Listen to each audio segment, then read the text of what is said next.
This is the Cameron Journal Podcast. It's a place where we talk about important things. It's a place where we bring a little slice of the news to you. And it's a place where we do important things, have important conversations. It's also things that I like to talk about. My name is Cameron Cowan, and this is the Cameron Journal Podcast.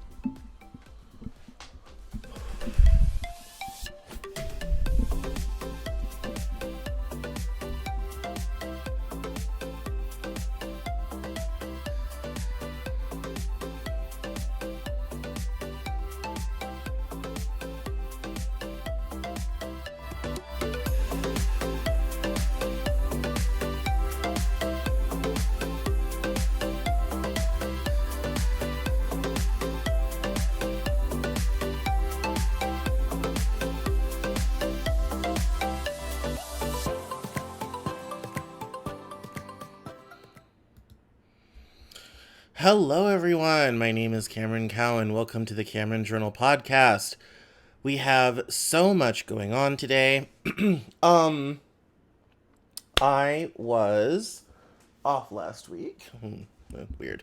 I was off last week because I was super busy doing my birthday stuff. My birthday was Tuesday last, so that was a lot of fun, and I felt like I deserved a little bit of a break because I had been super consistent for like 6 weeks doing the show and all this type of thing, so I hope I didn't miss anything and I didn't miss you too much. And I hope you didn't miss me any. So on the bright side, we will now probably not take any breaks until summer, hopefully. I'm still in the middle of finishing some books right now, but very close, so that's very exciting. And I am in the middle of a whole bunch of things. But the news has been rather busy this week. All is quiet on the Trump front, which is nice. Biden sizzled at the White House Correspondents' Dinner on Saturday. And people were talking about how funny he was and how he, he had one bit where he said, last year Fox News showed up because they were vaxxed and boosted. This year they showed up because after the settlement with Dominion, they couldn't turn down a free meal. That was quite entertaining. So good on the writers for writing some fun stuff for the president. There is, over the weekend, and we're going to dive right into this. We had a very interesting, our banking crisis that's not a banking crisis, that we're saying is not a banking crisis, is heating up because First Republic Bank, which is one of the ailing regional banks, last night came across the wire that it got seized by regulators and quickly sold off to JPMorgan Chase. The depositors' deposits will all be preserved as part of the bill, or part of the sale rather, and the stockholders are going to be left kind of holding the bag. It says here, as part of the deal, 84 First Republic branches in 8 states reopened as JPMorgan branches on Monday. So I don't know if they were just like tearing down the signs like overnight, like First Republic, nope, scrapey, like just like spray paint JPMorgan Chase on the walls. So I mean, if you were an account holder at First Republic Bank, you got a nice call being like, hey, this is Chase Manhattan. You might have heard of us. So we now own your bank. That happened like 10 minutes ago. But we're calling to let you know, welcome to Chase. Like, there'll be a welcome packet in the mail. Happy to have you aboard. Like, that's literally what, how fast this has happened. My cords are all a flutter here. So that was entertaining. It seems to me that, when the U.S. banking system is in trouble, the Federal Reserve comes along and is like, I know what we'll do. We'll get Jamie Dimon to buy it, and that will solve the whole problem. So it's this is kind of another domino to fall. No one was quite sure what was going to happen with First Republic Bank, because it had a lot of kind of toxic assets and all this type of thing. But the New York Times covered it. It says here that the takeover of First Republic by the Federal Deposit Insurance Corporation and sale to JPMorgan was announced hours before U.S. markets opened, and after a scramble by officials over the weekend. On Monday, 84 First Republic branches in 8 states reopened as JPMorgan branches. This part of the crisis is over, Jamie Dimon, JPMorgan's chief executive, said on a conference call Monday. For now, we should all just take a deep breath.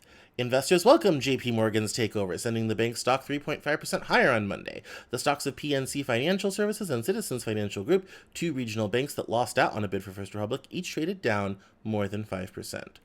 First Republic shareholders and debt holders will be wiped out in this deal, a typical occurrence when a bank is put in government receivership. The First Republic name and its logo, a swooping eagle with its wings in a V-shaped formation, will be phased out, and the bank's branches will become JP Morgan Chase outlets. President Biden also welcomed the takeover during a speech on small business on Monday afternoon. These actions are going to make sure that the banking system is safe and sound, Mr. Biden said from the Rose Garden. He added, while depositors are being protected, shareholders are losing their investments, and critically, taxpayers are not the ones who are on the hook. Jamie Dimon said, our government invited us and others to step up, and we did, Mr. Dimon said. He said the transaction was intended to minimize costs to the Deposit Insurance Fund.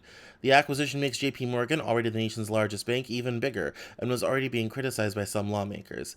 Since the 2008 financial crisis, regulators have tried to prevent the biggest banks from becoming more dominant, Ian Katz, an analyst at Capital Alpha Partners, wrote in a research note.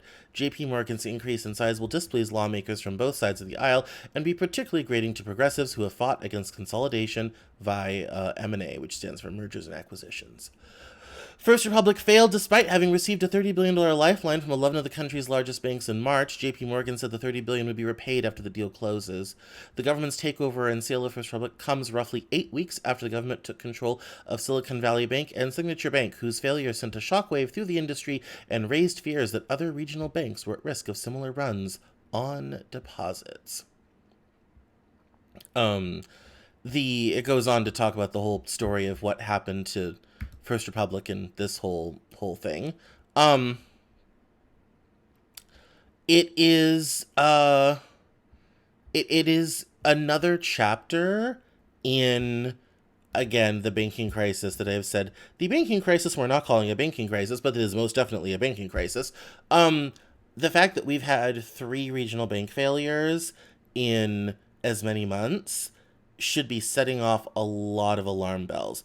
When banks are unable to meet deposits, this means they've lent out too much money, they don't have access to credit. Here's the question I keep asking and I never get an answer to. The express job of the Federal Reserve is to lend money in these situations to prevent this from happening.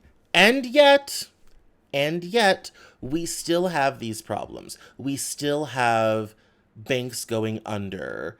And despite this $30 billion lifeline, nothing, this didn't help. I read an article last week. I didn't save it. I should have. And it was in the New York Times, and the Fed admitted that they had under-regulated Silicon Valley Bank. Well, yes, finally, someone said it. That, yes, there's a lack of regulation. That, like, the Fed is not keeping the chickens happy in the roosts. Their job is to walk along and look at all the banks and make sure they're all happy and full of money and all this type of thing. Where are the stress tests from 2008? Where are the regular evaluations of the health of the banking system and the health of these banks so that these problems can be solved before we're selling banks to Jamie Dimon in the middle of the night? Like, this is too many shades of 2008 for my recession PTSD riddled brain. And the fact that we're only just now admitting, oh yeah, we have a systemic banking issue at the regional level is a huge problem. And I feel like there needs to be some honesty, some transparency, and some, real kind of come to Jesus sort of thing, regarding regarding how this banking crisis has developed, why it has developed, and most importantly, why the Federal Reserve didn't stop it before it started. That's, but fortunately for now, this chapter of the crisis is at least over. Um, Moving to another sort of story, we have uh, this new um, what am I looking for here? No, it's right here. Yes. Um, we have the idea that we probably need to increase business deposit insurance after bank failures because the FDIC has been insuring deposits beyond the $250,000 that everybody is entitled to when your bank is insured by the FDIC, and all banks must be insured by the FDIC. That is probably going to be an a necessary conversation to have moving forward. So I'm that I think is interesting. There is another kind of interesting kind of on the inflation front that kind of affects banking. There's a great story in Market Insider today from this Indian fellow whose name I'm not going to attempt to pronounce. I was about to, and I've looked at it again, and I'm not going to murder that for him. And it talks about how inflation is going to be driven higher by production moving out of China, and how production is going to get modestly less efficient because of that movement. And it's going to mean higher wages, and it's going to mean all of these sort of knock-on effects. The age of cheap goods is over. That is, I think, quite right. However, I think the advantage of bringing that economic activity back to different parts of the globe rather than concentrating it all in China or broadly Southeast Asia is going to be a good thing.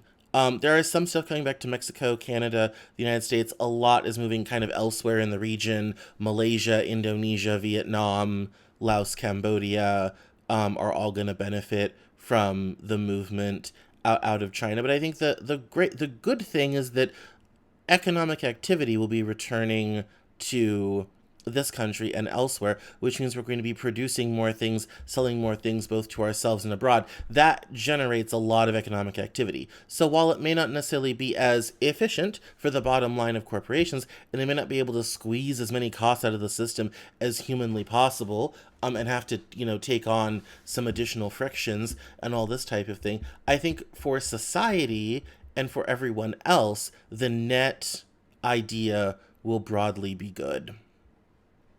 And I think complaining that somehow, things are just going to be a little too inefficient it's a fair criticism. It is a fair criticism, but I think the knock-on effects of the additional activity will mitigate the other aspects of it. While we're talking about finances and everything, let's talk debt ceiling. So, as you may or may not know, there has been a fight in the budget in Congress over the budget for the past several months. The Republicans in the House took power in January, and they have proposed a budget that is basically going to be DOA in the Senate because it has massive cuts to social spending. They want to pare back on programs, all this type of thing. It's basically antithetical to the budget that President Biden proposed, and so this is leading to another budgetary debt ceiling showdown. Today, Janet Yellen announced that the U.S. could be unable to continue to satisfy all the government's obligations by June 1st if Congress does not raise or suspend the debt limit before that time. Here's the Axios story. It says here, the warning reduces the timeline in which the Biden administration and the House Republicans must come to an agreement to stave off a catastrophic default. The two sides have been deadlocked for months, with House Republicans passing their own bill and President Biden refusing to negotiate until the debt ceiling is separated from spending talks. The Congressional Budget Office also warned Monday that the agency estimates that there is a significantly greater risk that the Treasury will run out of funds in early June. After recent federal tax receipts, our best estimate is that we will be unable to continue to satisfy all the government's obligations by early June, and potentially as early as June 1st. If Congress does not raise or suspend the debt limit before that time, Yellen wrote in a letter to House Speaker Kevin McCarthy. She also added the actual date the Treasury exhausts extraordinary measures could be a number of weeks later than these estimates, noting that it is impossible to predict with certainty the exact date when Treasury will be able to pay all the government's bills. House Republicans passed legislation last month to raise the debt ceiling through 2024 and cut government spending, but it's all but certain to fail in the Democratic-controlled Senate. The White House has also threatened to veto. So we are headed for another sad and unfortunate debt ceiling showdown that's not going to be fun and might lead to a government shutdown in the summer. Trump famously had the longest one in U.S. history for 54 days. It also might lead to potentially debt default. Now, here's something that somebody mentioned last night and I think is true. When you get into these situations, and we've seen this before with previous shutdowns, they start triaging who gets paid and who doesn't.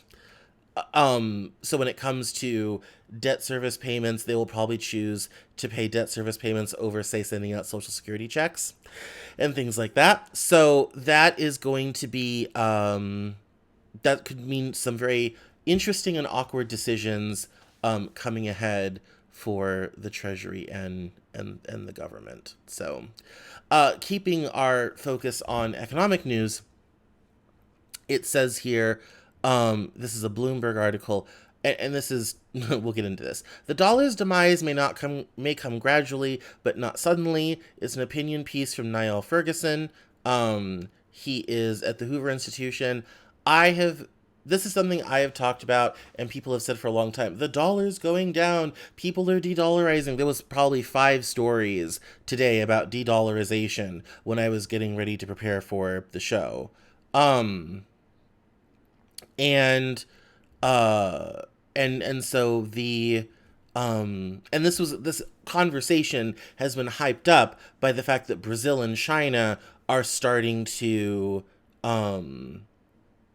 trade in their own currencies, and everyone's like, oh, they're leaving the dollar. I'm like, not really. They're agreeing to denominate their trade in their own currencies, but Brazil doesn't want yuan, and the Chinese don't want reals, because who knows how much your reals are going to be worth tomorrow, because Brazil's currency is super stable. Not really.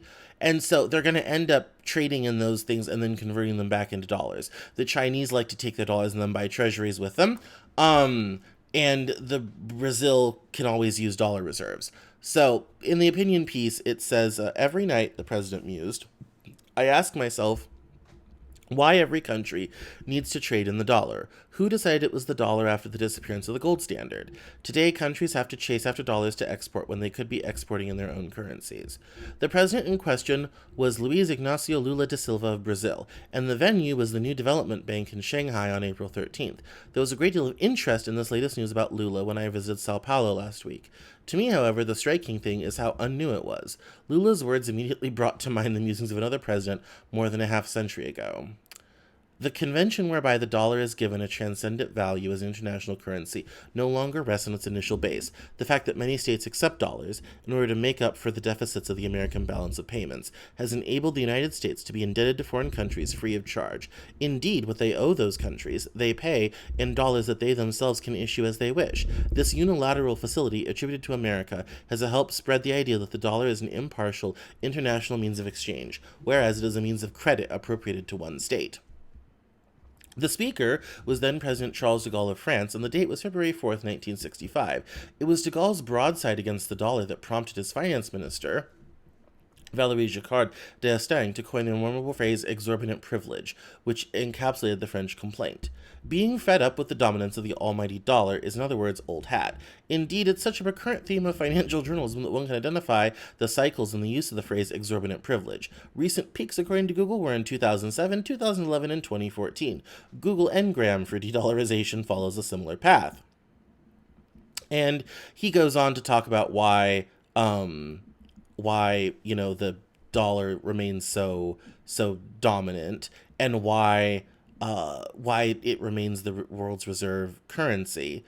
And I tend to agree that are people probably going to eventually start to kind of sort of leave the dollar? Yes. But it's not going to be like everyone dumps it tomorrow and then, that's it.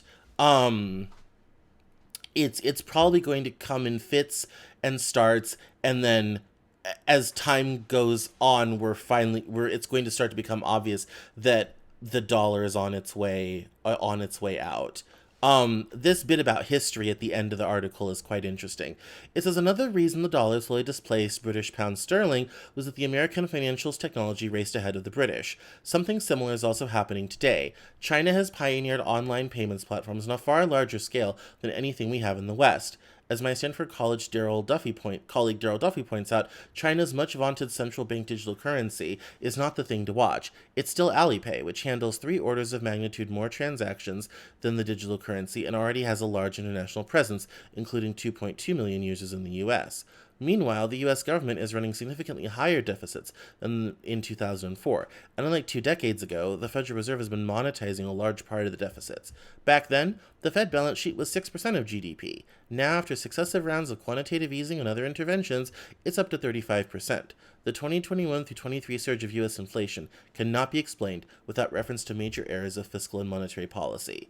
If the U.S. intends to preserve its global monetary dominance, it's concealing that intention very well, which is a very clever way of saying our monetary policy is driving the whole operation into the ground.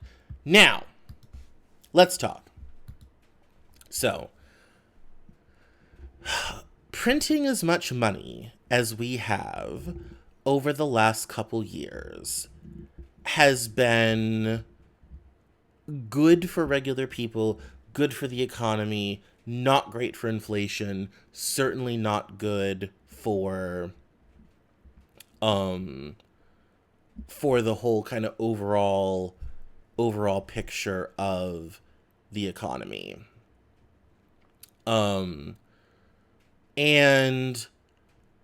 that sort of means that when it comes to international trade and when it comes to keeping the dollar dominant, our excess amount of money printing has not done anything for that. The other problem is we left interest rates cheap for too long. And I had written about this at CameronJournal.com, but one of the problems with the interest raises that we've had over the last year and why they've been so fast is, one, it's put a squeeze on companies with dollar-denominated debt because it has increased their interest rates and what they're paying for debt service. That's the first problem. Two, because of our global reserve currency status, we export a lot of our inflation overseas. So when inflation is bad here, it's worse elsewhere.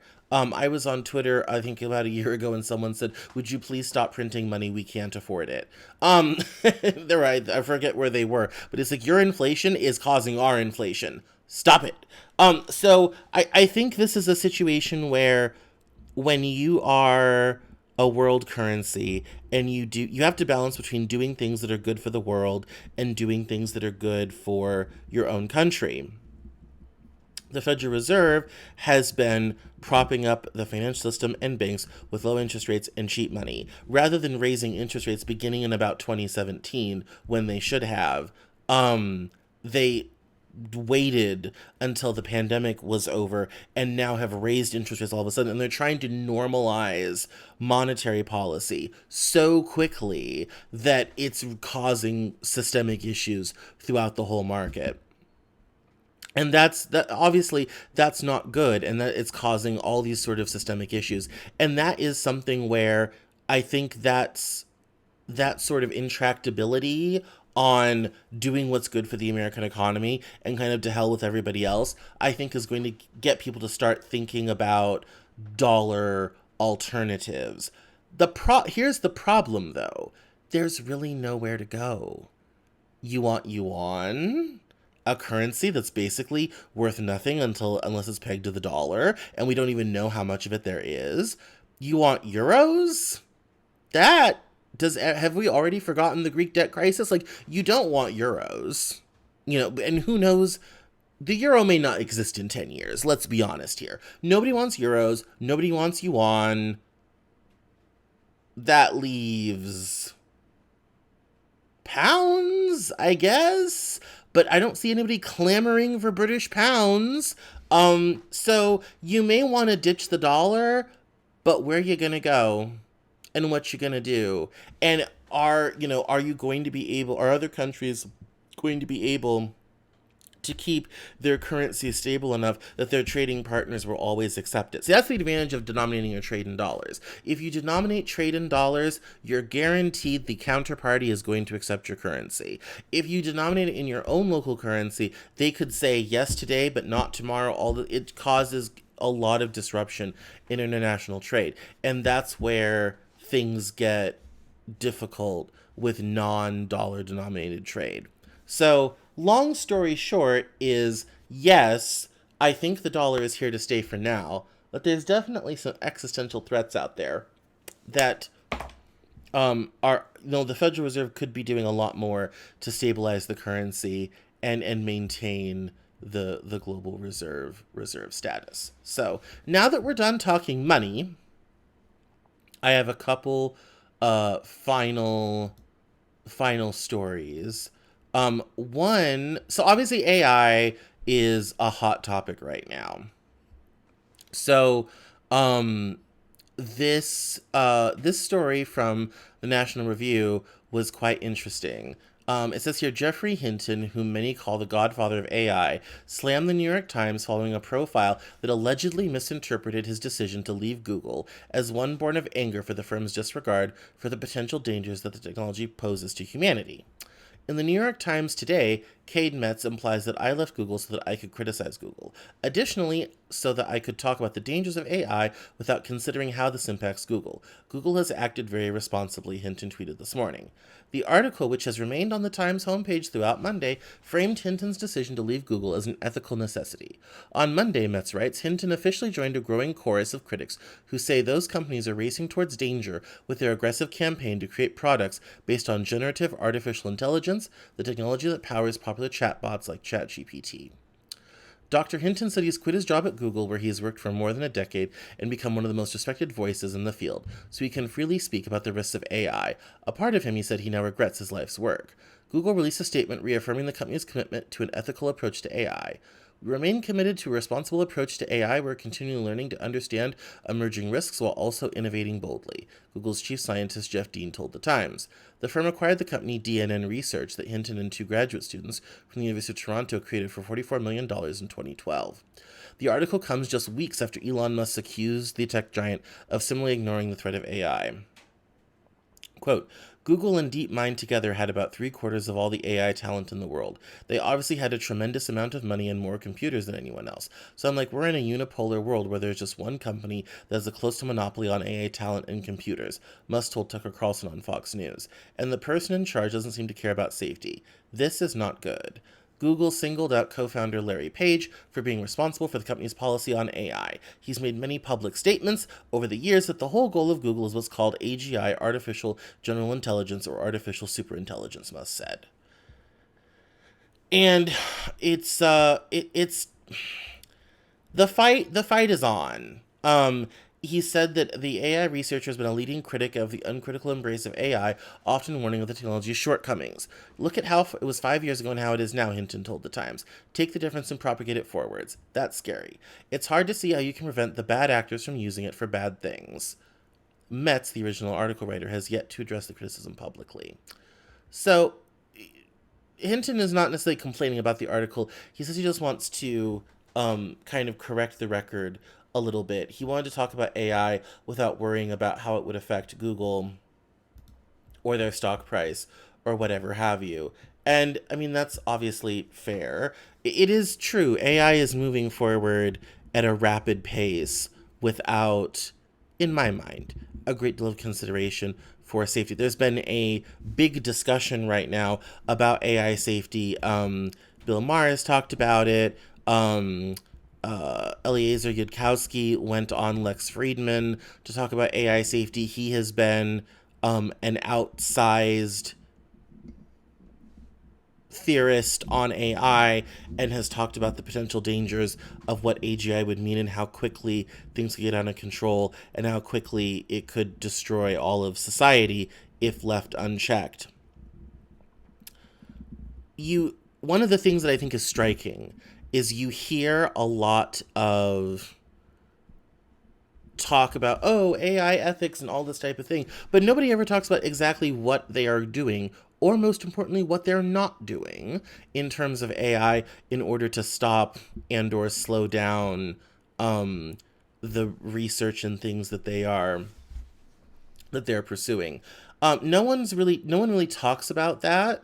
No one talks about what AI ethics really means, and what things they're not going to research, or how they're stop gapping it from getting out or causing problems or all this type of thing. And I think that's really concerning. When it comes to AI, we have an opportunity to step back and make a real life decision. Is this what we want? Is this how we want to pursue this? Is this technology worth it to us? Is this how we want to move forward?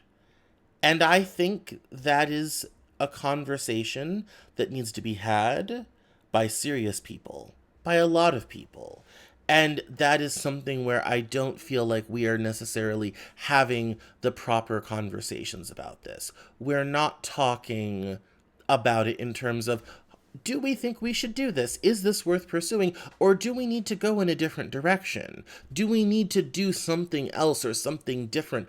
Do we, is this worth it? Instead, we're just plowing ahead with a complete disregard for everything and not really having, in my mind, what is the meaningful conversation about AI. And I think that's unfortunate because there's real opportunity here to talk about AI in a nuanced way, and a way that involves ethics and risks and what is coming down the pike. And instead, we seem to be rushing headlong into into the future without the conversations that I think are really worth having.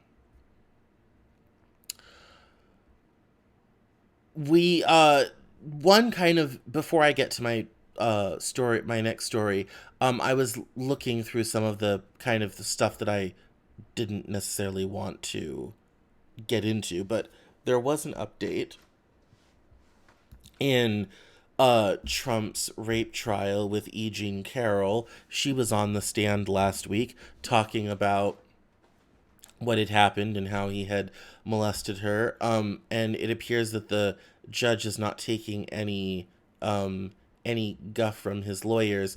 It says here in Vanity Fair, Trump's rape trial does not appear to be going as well as his lawyer had hoped. The ex-president's request for a mistrial on the claim the judge openly expressed his favoritism towards E. Jean Carroll was swiftly denied, and things weren't going much better before that either. Donald Trump is currently on trial in Manhattan for battery and defamation stemming from writer E. Jean Carroll's claim that he raped her in a department store in the mid-1990s. How's that working out for the ex-president? Not great, it would seem. On Monday, Trump's lawyer, Joe Tacopina, requested a mistrial be declared, claiming that Judge Lewis Kaplan had made unfair and prejudicial rulings that revealed a deeper leaning towards one party over another, including comments where the judge openly expresses favoritism. Among other things, Tacopina claimed Kaplan must be biased because he shut down questions about why Carroll didn't scream when Trump was attacking her and allowed an objection over skepticism expressed about her claim that Bergdorf Goodman was relatively empty at the time. Tacopina, who himself has had some interesting things to say about Trump in the past, also appeared to suggest that Kaplan is clearly on Carroll's side because the judge understood one of her literary references without having it explained. Just hours later, the request for mistrial was denied. So that it's not a criminal trial, it's a civil trial. She's suing for money. I imagine that will conclude at some point down the road. Her testimony last week kind of did rock people because she described it in great detail, and Tacopina did try to get her to ask, why didn't you scream? And she said it wouldn't have mattered. um he wasn't he wasn't going to stop. So that's it's a quite haunting thing. We still have, obviously, with Trump, we have the ongoing case with the 34 felony counts of business record mismanagement moving forward, and rumor has that this summer Uh, we're going to have charges in Georgia about the election tampering when Trump was trying to get them to find, quote unquote, find votes. 11,780 votes, with the Georgia Secretary of State, which was terrible at the time and still is terrible to think that any presidential candidate would ever do that. Um, and then we also have in Trump legal drama. Listen, I'm trying to think right now. Georgia, E. Jean Carroll, Manhattan. Oh, there's another. I forget. The Trump Organization um, criminal investigation in the state of New York over taxes and assets, which also dives into the Stormy Daniels payoff. So that's fun. Plenty Trump legal drama going on, of course. We're also the other kind of story last week that I would have covered, but I didn't because I wasn't here, is the Clarence Thomas situation. We talked about it a little bit, but we've now learned more with Harlan Crow. So Harlan Crow's this billionaire friend of Clarence Thomas, and it turns out that not only was their property being bought and sold by Harlan Crow to fill Thomas's money with pockets, but it's also vacations, and it is also other property sales that should have been disclosed and were not. There was also donations to Clarence Thomas's wife's foundation. Keep in mind, this is also the woman that helped the insurrection on January 6th, so that's already its own thing. And there's now, and Brett Kavanaugh, it found out that the Senate investigation into Brett Kavanaugh was not as complete as it could have been, and there may be more problems with Brett Kavanaugh. As I was on the phone with someone this morning, and I said, we basically have a crisis of credibility at the Supreme Court between some of the rulings they've made and some of the personal issues of justices sitting on the court. We have a major credibility problem. Clarence Thomas complained that no one was defending the court last week, which I thought was funny and entertaining.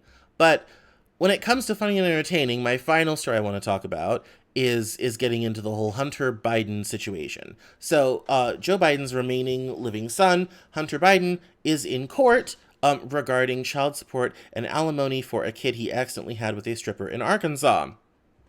It says here, Hunter Biden's attorney said at a Monday court hearing that the first son has already paid $750,000 in child support to the mother of his loved child, the New York Post reports. Biden appeared at a paternity hearing in Batesville, Arkansas, regarding the child support case for his 4-year-old daughter, Navy Joan Roberts. The child's mother is London Alexis Roberts, a former stripper with whom Biden had a brief affair. A judge ruled on April 25th that Biden must attend all paternity hearings in person to speed up the litigation process. Biden initially denied being the out-of-wedlock child's father until a paternity test revealed him to be so. His attorney, Abe Lowell, said Hunter's been paying $20,000 per month to support the child since he took the paternity test. At the hearing, the judge ordered Biden to answer questions about his current finances, including art sales, investments, and other business transactions, according to the outlet. Biden will have to answer questions under oath at a deposition in mid-June. His lawyers claim that Biden's only form of income is a percentage of his art sales, without naming specifics, the Washington Free Beacon reported. They objected to London Roberts' legal team's attempt to frame Biden as wealthy and privileged, arguing that he's only flown on Air Force One once and, quote, stayed on a cot in my dad's room when he traveled with President Joe Biden to Dublin, Ireland, according to the Free Beacon. Roberts' team argued in a Thursday motion that Biden's expensive legal team demonstrates he can afford the child support payments. If Mr. Biden can afford a Washington, D.C., Hollywood, Chicago big law, and the best domestic relations attorney on the tech side of the Texarkana border, he surely must have income for child support purposes, Roberts' attorney Clint Lancaster wrote in the filing, the Free Beacon reported. Biden and Roberts settled their paternity lawsuit in March of 2020 until Biden reopened the case in September in an attempt to reduce his child support payments, according to the Northwest Arkansas Democrat Gazette. The child was born in August 2018, and Roberts filed a paternity suit in 2019 when Biden denied being the father. A trial to see whether Biden will be able to reduce his child support payments is set for July. He has allegedly not met his daughter, and the Biden family has not acknowledged her existence. So the salacious stuff around Hunter Biden gets ever more salacious, and we're still dealing with Hunter Biden laptop stuff. I've gotten several requests from readers to talk about the Hunter Biden laptop story as originally broke by the New York Post. I wasn't necessarily taking it seriously, but I have found some interesting things from Lev Parnas, among others, talking about how this all might have come to be and how this all might have happened, which I think is very interesting. So I will be doing a deep dive on that, so look for that on CameronJournal.com in the future, and make sure to be following on social media for when that comes across the wire. I found some tweets I saved last night on that very subject, so I'm excited to be writing about that. So, all right, guys, short show today. My throat is tired. My mouth is dry. It was an exciting week for news last week, and there's certainly exciting things going on this week as well. We probably won't get any Trump legal stuff this week. We probably won't get any banking stuff this week. It is earnings season right now, so if you're owning stocks, the market's going to be fluctuating on earnings a lot. So be on and look out for that.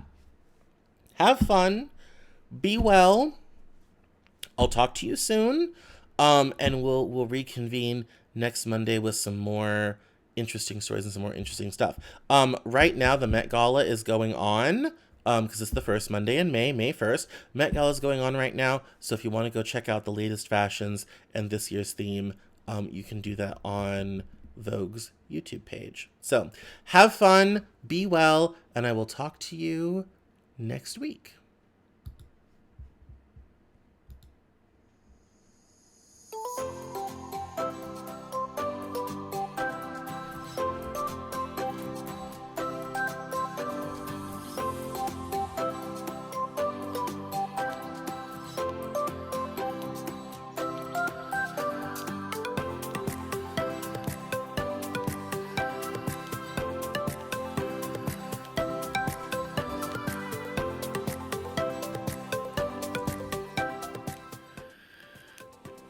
That's all for this episode of the Cameron Journal podcast. Thank you so much for listening. Visit us online at CameronJournal.com. We're on Facebook, Twitter, and Instagram, and I love to talk to my followers and listeners, so please feel free to get us on social media at Cameron Cowan on Twitter, and we'll see you next time on the Cameron Journal podcast.